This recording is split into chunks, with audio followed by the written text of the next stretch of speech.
উপস্থিতির উদ্দেশ্য করে বলবো আর সাথে অনুরোধ করবো এই মোবাইলটা স্মার্টফোনটা কম ব্যবহার করবেন। যদিও দুনিয়ার বিজ্ঞান আবিষ্কার করেছে আমাদের, সেটা বিজ্ঞানের অবদান, সেটা কিন্তু বিজ্ঞানের অবদান, কিন্তু বেশিরভাগ যুবক ভাইয়েরা 95% যুবক ভাইয়েরা আমরা মোবাইল মিসইউজ করছি, মোবাইলের অপব্যবহার করছি। এই মোবাইলের মাধ্যমে যখন কিয়ামতের মাঠ, হাসরের কবরের ভিতর থেকে কিয়ামতের মাঠে উঠবেন, দেখবেন সমস্ত যুবকদের হাসরের মাঠ জিনা নামক কবিরে গুনাহে ভরপুর। বলি নাউযুবিল্লাহ। আপনি আল্লাহর দরবারে আবেদন পেশ করবেন, হে আল্লাহ তাআলা, আমি তো দুনিয়ায় এত বেশি জিনা করি নাই। আপনার চোখ জিনা করেছে, দিল জিনা করেছে, ব্রেন জিনা করেছে, হাত জিনা করেছে, পা জিনা করেছে। শুধুমাত্র এই স্মার্টফোনের মাধ্যমে দুনিয়ার যুবকেরা আমরা বিপদগামী হচ্ছি, অধঃপতন হচ্ছে দিন দিন। আমাদের অতীতের ইতিহাস মুসলমানের দেখেন, তালাশ করেন, দুনিয়ার মুসলমানের স্বর্ণযুগ ছিল দুনিয়ায়। বলে সুবহানাল্লাহ। জ্ঞান, বিজ্ঞান, শিক্ষা, দীক্ষা, দুনিয়ার সবকিছুতে দুনিয়ার মুসলমান পলিটিক্যাল দিক দিয়ে গগনচুম্বী সম্মান ছিল দুনিয়ার মুসলমানের। আজ যুবকদের কি অবস্থা হলো? দিন দিন যুবকদের অধঃপতন হচ্ছে, যুবকদের দোয়া আল্লাহ পাক কবুল করছেন না।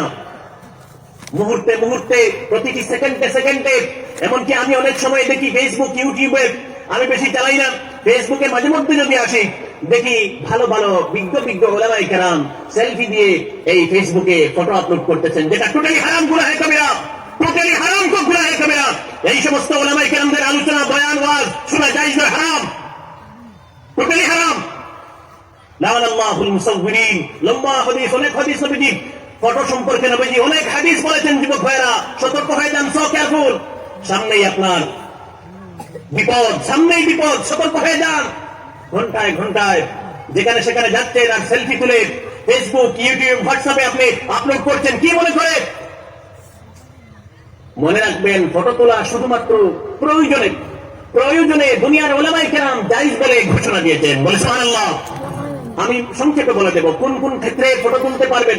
যেমন আপনার আধার কার্ড বানাবেন, তৈরি করবেন, ব্যাংকের পাসবুক, ব্যাংকে অ্যাকাউন্ট করবেন, ভোটার কার্ড বানাবেন, প্যান কার্ড বানাবেন, অথবা স্কুল কলেজের অনলাইন রেজিস্ট্রেশন করবেন এডমিশনের জন্য, অথবা জব বা চাকরির জন্য অনলাইন রেজিস্ট্রেশন করবেন, চাকরি পাওয়ার জন্য অ্যাপ্লাই করবেন। এইভাবে কিছু কিছু প্রয়োজনে ফটো তোলা বৈধ বা জায়েজ বলে ফিকহের কিতাবে, ফতোয়ার কিতাবে বা দুনিয়ার উলামায়ে কেরামগণ ফটো বা পিকচার তোলা জায়েজ বলে ফতোয়া বা বৈধ বলে ফতোয়া ঘোষণা দিয়েছেন। সুবহানাল্লাহ।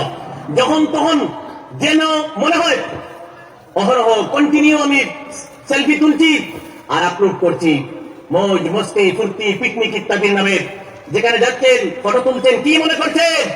আল্লাহ পাক ধরবেন, কিয়ামতের দিন জাহান্নামের বেড়ি লাগানো হবে হাতে পায়ে, উপর করে নিয়ে জাহান্নামে নিক্ষেপ করা হবে। বলেন নাউযুবিল্লাহ। কত হাজী, গাজী, আলেম, হাফিজ, কত জেনারেল যুবক, লক্ষ লক্ষ মানুষদেরকে জাহান্নামে নিয়ে যাওয়া হবে। সুতরাং সতর্ক হয়ে যান। মুসলমানের অধঃপতনের বর্তমান সময়ে মুসলমান ধ্বংস আর বরবাদ হওয়ার যুবক ভাইয়েরা একমাত্র কারণ হলো, আমি দেখেছি বেশিরভাগ কারণ হলো এই স্মার্টফোনের অপব্যবহার। আরে ভাই, আগে শুনতাম, আমি আমার মূল আলোচনায় যাবো ইনশাআল্লাহ, আগে শুনতাম অবিবাহিত ছেলেমেয়েরা পালিয়ে গিয়ে বিবাহ করে। এখন আলহামদুলিল্লাহ অবিবাহিত ছেলেমেয়েরা ভদ্র হয়ে গিয়েছে, ওরা পালায় না। 2 সন্তান 3 সন্তানের জননী ছেলেকে মেয়েকে ছেড়ে অন্য ছেলেদের হাতে হাত রেখে পালিয়ে চলে যায় শুধুমাত্র এই স্মার্টফোনের অপব্যবহারের জন্য। আল্লাহর কসম করে বলছি, পা ধরে বলছি, দুনিয়ার মুসলমান ধ্বংস হয়ে যাবে। আল্লাহর গজব আসবে দুনিয়ায়, আল্লাহর গজব আসবে। সুতরাং যুবক ভাইরা, আমার মেইন মোটা হলো, এই আলোচনার উদ্দেশ্য হলো, যুবক ভাইরা আমল শুরু করে দেন। যদি আমল শুরু না করেন, দুনিয়ায় আল্লাহ পাক দুনিয়ায় আযাব দিয়ে, গজব দিয়ে, বাবনটন দিয়ে, পেরেশানি দিয়ে, বেইজ্জত বেহুরমত করে কষ্ট দেবেন। দুনিয়ায় আমল না করলে পরে দুনিয়া বরবাদ হবে, কবরটা জাহান্নামের ঘাড়া হবে, কিয়ামতের দিন জাহান্নামের ফয়সালা হবে। বলেন নাউযুবিল্লাহ। সংক্ষেপে আমি বলবো, আমি অন্য বিষয়কে সামনে রেখে আয়াতে কারিমা এবং নবীর হাদিস তেলাওয়াত করেছি, পরে ইনশাআল্লাহ আলোচনা করার চেষ্টা করব। সংক্ষেপে আমি আমলের বিষয়ে, অসংখ্য ওয়াজের মজলিস চলছে এই বরাকবাড়িতে। আজকের দিনের নাম হলো শুক্রবার।